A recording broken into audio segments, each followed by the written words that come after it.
Par.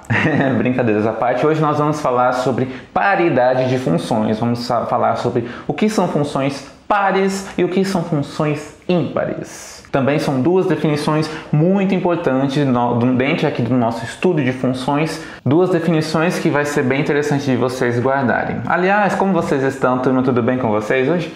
Vamos lá! Bom, antes que me perguntem, não. Uma função ímpar não é uma função que todos os valores da imagem vão ser valores ímpares. Por exemplo, f de x é sempre igual a um valor ímpar. Não, isso não é uma função ímpar. Também, tampouco é uma função que todos os valores do domínio são valores ímpares. Não, não tem nada a ver com isso. O que vai ser uma função par? O que vai ser uma função ímpar? A gente vai definir da seguinte forma. Vamos começar por qual? Pela par ou pela ímpar? Qual que vocês preferem? Vamos começar pela par? Função par. Uma função, nós vamos falar que uma função é par. Vamos desenhar aqui o plano cartesiano para ele ajudar a gente a enxergar aqui que é uma função par. Eu vou dar um exemplo aqui para você de uma função par. Por exemplo, essa função aqui.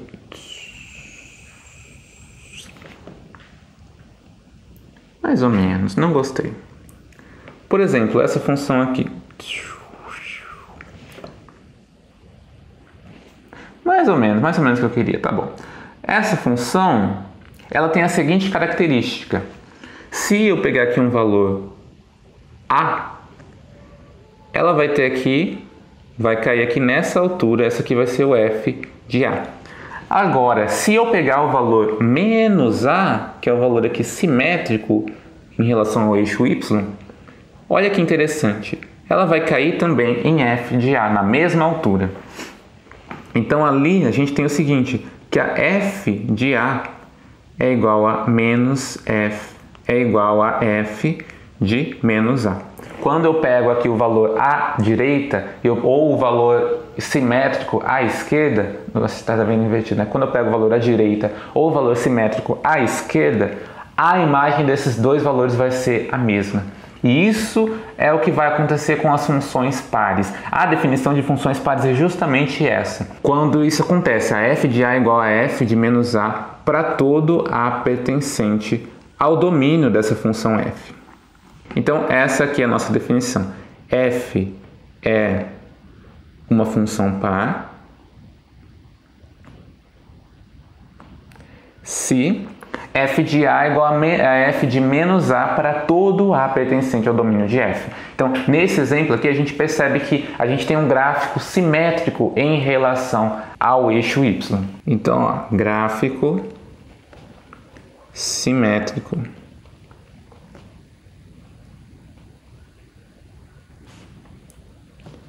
em relação ao eixo x.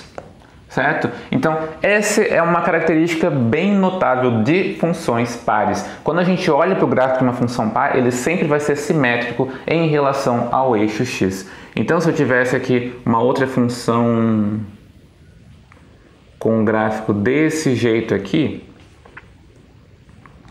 vamos supor, um gráfico que ela faz isso, depois isso. Aí, ficou até aqui bonitinho. A gente percebe que se a gente colocasse um espelho aqui no eixo Y, a parte da direita ia ser refletida exatamente na parte da esquerda. Ou seja, se eu andar para a direita, pegar um valor arbitrário aqui e andar a mesma quantidade para a esquerda e calcular a imagem aqui, vai dar a mesma altura, vão alcançar o mesmo valor. Isso é o que caracteriza uma função par. E aqui um exemplo de uma função par bem conhecida, essa é a seguinte função, ó, f de x igual a x ao quadrado. Nossa.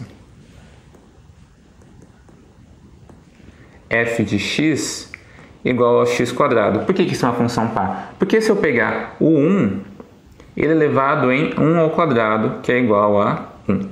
Se eu pegar o menos 1, ele é elevado em menos 1 ao quadrado, que é igual a 1. Se eu pegar um elemento qualquer x, ele é elevado no x quadrado. E se eu pegar um elemento qualquer aqui, menos x, ele é elevado em menos x ao quadrado, que é a mesma coisa do que x ao quadrado, para qualquer x real. Então essa função f de x é uma função par. E qual que é o gráfico dessa função? O gráfico dessa função é uma parábola. Uma parábola que é bem simétrica ali no eixo, em relação ao eixo y. Aqui, na verdade, ela encosta aqui no zero, né? Ela encosta no eixo x quando ela passa no zero, mas ela é um gráfico simétrico em relação ao eixo y. E o que é uma função ímpar? Finalmente, vamos definir aqui, função ímpar. A função ímpar, a definição dela vai ser parecida, só que agora, ao invés de falar que a f de x é igual a f de menos x, o que vai acontecer é o seguinte. Eu vou ter uma situação mais ou menos assim, ó. Esse ficou bonito, hein? Eu vou ter uma situação mais ou menos assim.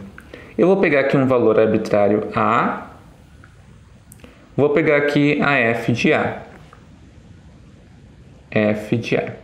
E se eu pegar esse mesmo valor aqui, só que para a esquerda, eu pegar aqui o menos A e pegar aqui a imagem dele, a imagem vai ser f de menos A, vai ser igual a menos f de A. Então, para a função ímpar, a definição dela vai ser o seguinte. Quando eu pego a f de menos A, isso vai ser a mesma coisa que o inverso, o oposto, né, da f de A. Então, na função par, a f de A era igual a f de menos A. Na função ímpar, a f de A vai ser igual a menos f de menos A. Quando isso acontece para todo A pertencente ao domínio da f, nós dizemos que f é uma função ímpar.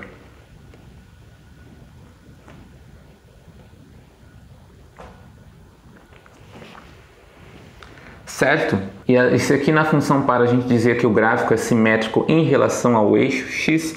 Aqui a gente diz que o gráfico ele vai ser simétrico em relação à origem, em relação ao ponto aqui de origem. Gráfico simétrico em relação à origem, que é o ponto 0, 0. Certo? Então é isso que vai definir o que é uma função par e o que é uma função ímpar. A função par, para valores simétricos, ela vai sempre dar a mesma coisa e a função ímpar vai sempre dar o valor oposto. Tá bom? Então guarda aí essas definições aí do que é uma função par, do que é uma função ímpar, porque também são definições muito importantes, são classes de funções muito importantes. Então, na aula passada a gente viu que são funções crescentes, decrescentes e constantes. E hoje mais duas definições novas, função par e função ímpar, tá bom? Na próxima aula ainda a gente vai ter mais definições de funções. Vamos falar o que são funções injetoras, sobrejetoras e bijetoras. Mais três definições muito importantes, então não perca a próxima aula. Até lá!